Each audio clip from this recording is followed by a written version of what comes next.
কেউ বলে তালের পিঠা আর কেউ বলে তালের বড়া। তো আমরা কিন্তু এটাকে তালের বড়াই বলে থাকি। তো এখানে আমি তালের গাদ নিয়ে নিয়েছি, তার মধ্যে একটা চামচের মধ্যে কিছুটা চুন মাখিয়ে এই তালের ভিতর 1 ঘন্টার যাবত রেখে দিয়েছিলাম। এতে করে তালের তিতা পানিটা বের হয়ে গিয়েছিল। তারপর তালটাকে আমি অনেকক্ষণ সময় ধরে জাল করে নিয়েছি। তারপর এখানে আমি দিয়ে দেব হচ্ছে 1/2 কেজির থেকে একটু কম সুজি আর পরিমাণ মতো চিনি। আমি এখানে চিনিটা একটু কমই দেব, কারণ তাল জাল করার সময় আমি চিনি দিয়েছিলাম।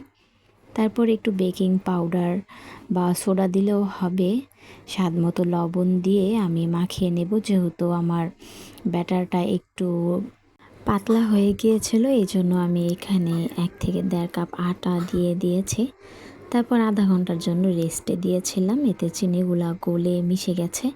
তারপর একটা কড়াইতে পরিমাণ মতো তেল দিয়ে আমি ছোট ছোট বড়ার শেপে তালের বড়াগুলা বানিয়ে নেব।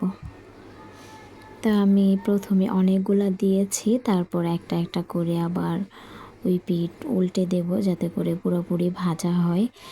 এটা নামানোর পরে একটু শক্ত হয়ে যায়, ভেতর থেকে নরম থাকে, উপর থেকে শক্ত থাকে, খেতে কিন্তু ভালো লাগে।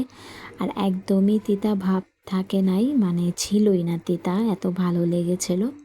আপনারা চাইলে এভাবে সুজি দিয়ে বানিয়ে ট্রাই করতে পারেন। আল্লাহ হাফেজ, আজকে এই পর্যন্ত। সবাই ভালো থাকবেন।